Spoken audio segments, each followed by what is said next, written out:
Brody. Brody. Brody C. Evening, Governor Walz. My name is Brody Towns. I'm a senior at Richard B. Hayes High School down in Delaware. Recently, I did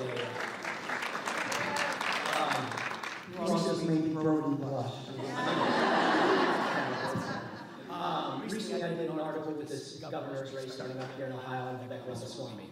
A lot of his policies was running on this being a state of excellence, returning education to excellence. But the thing is, right now in the Ohio House, the Ohio Senate, we're seeing this massive slash towards our education budget. So my question to you is, both here in Ohio and nationally, what do you think about the Republicans trying to run on this run of improving education while crippling it?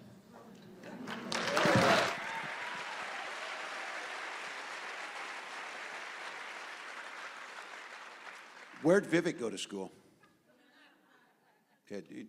How much time did he spend teaching in a classroom or volunteering? Does he have kids who go to the public schools? Does he even pay property taxes to fund those schools?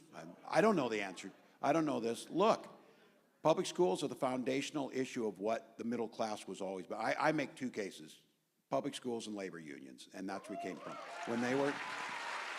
And again,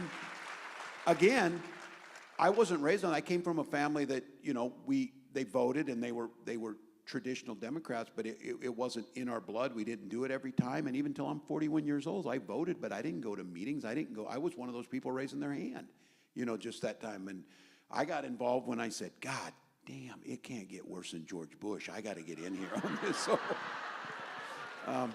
but what I know is, I believe it's been a goal of theirs to underfund, to voucherize public schools, to try and give parents who are already wealthy enough to send their kids to private schools the ability to do that, or to use, you know, I believe in our secular education system.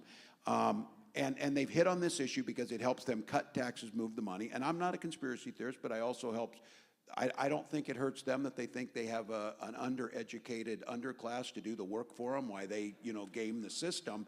But that's not how it worked in America. Our public schools are outstanding. Are we facing challenges? Yeah, that classroom teacher has to now deal with everything from hunger to homelessness to students that, you know, chemical dependency issues at home, violence. For Christ's sakes, they're spending their time locking the doors from being shot dead. That's a big deal.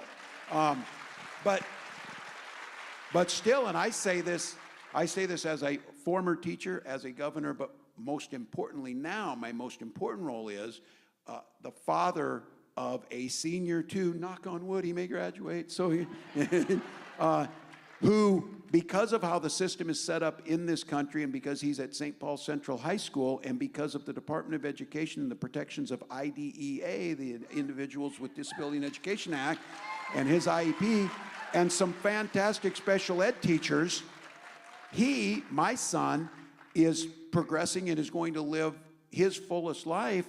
But for all the teachers in here and all the rest of you, we have to sell this beyond that even. How you're going to compete in this, there's no evidence to support what he's saying. You're going to underfund your public schools where the vast majority of people go and the vast majority of the working class is going to come from, to give tax breaks to folks who already have it. At the same time, you're undermining all of those things you say you need in a workforce going forward. We need to sell, and it's always been this way. I taught school to give my students the best education and opportunity of future, but I wasn't totally altruistic. I was a little selfish. I wanted them to get a really good education so they got a good job, paid their taxes, so I could then retire and collect my Social Security.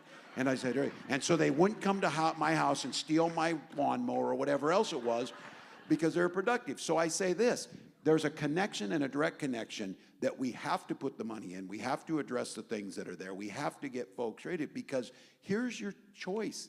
They're making this a false choice. If you don't do those things and you underfund your public schools, I think it's as simple as this. You can either buy school buses or prison buses. You make the choice. You make the choice. So. Thank you, bro. Is that gonna pass? Is the voucher thing gonna pass here? Gerrymandered, they're going to do it. They will pay a price for this. People love their public schools. They may hate They may hate the teachers union, but they love Miss Miller, who teaches their fourth grader. That's the way this works. You better be loud on this one. I'll be loud on it. This is a fundamental issue. If this block falls, it becomes so much harder. Don't allow them to do this. Thank you. Thank you, Brody. Emily?